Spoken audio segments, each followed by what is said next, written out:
Around 600,000 American citizens, at least 2 million people worldwide, have lost their lives in an international pandemic. This scourge, causing immeasurable pain, has caused millions and millions of families to lose their livelihoods and many their homes.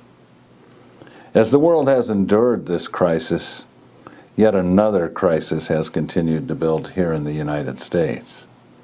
It's actually been building here since the first English settler at Jamestown attacked a member of the indigenous Powhatan Confederation in what is now Virginia.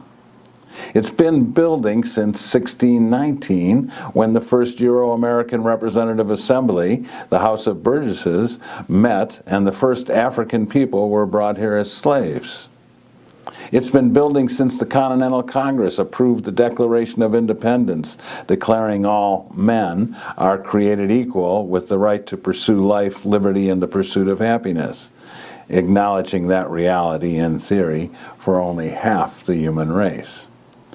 This crisis is about democracy. And with Juneteenth and the 4th of July just passing, we must pay attention.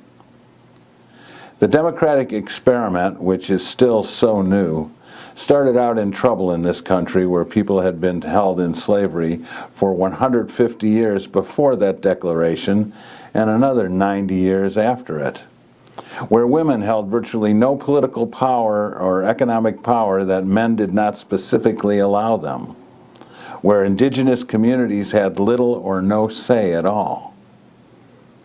It's also important to realize, though, that for thousands of years, patriarchal societies around the world existed without democracy, controlled by small elites or single monarchs or hereditary chiefs with no meaningful voice for citizens.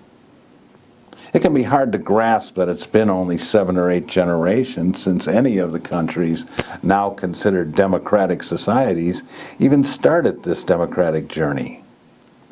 In the early days, white male property owners with a certain level of assets were the only people who could vote in this country. Then, any white male property owners could. Finally, all unincarcerated white males over 21 became eligible voters. Eventually, after the Civil War, African American men got the right, but not the power, due to the virulent, blatant, institutionalized racism that continued to infect the nation. 50 years later, in 1920, women over 21 of all backgrounds finally got the right.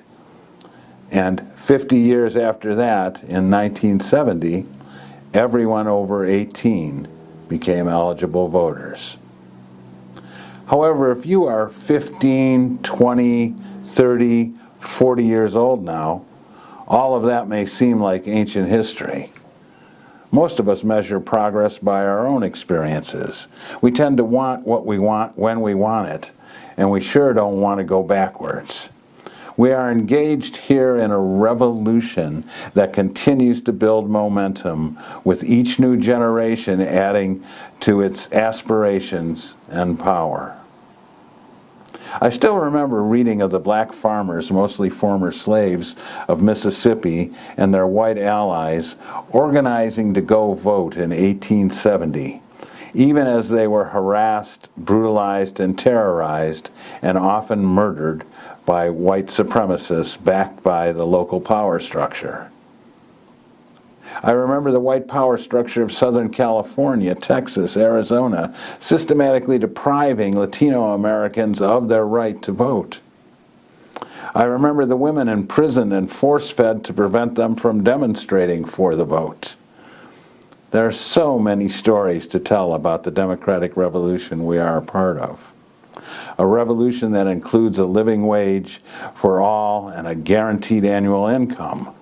A guaranteed right for workers to freely organize in the workplace, the freedom to love whom we choose no matter what their gender identity, cradle-to-grave affordable health insurance, free child care, and free education through college, enforceable citizen oversight of all corporations, reparations and accountability for the systemic racism and indigenous oppression, a deep commitment to honor and preserve our place in the ecosystem of Mother Earth, and universal access to the vote.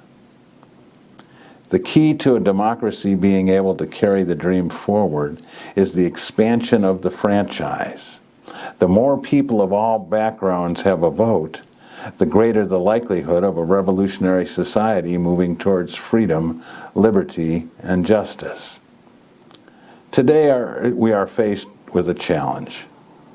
One of the major political parties has decided that their only way to maintain power is to limit the number of people voting. It is our job as citizens and participants in this revolution to do everything we can to encourage and take part in the organized efforts to preserve and expand citizens' rights. We must take to the streets, take to the airwaves, take to the internet and social media to push the new Voting Rights Acts through the United States Senate.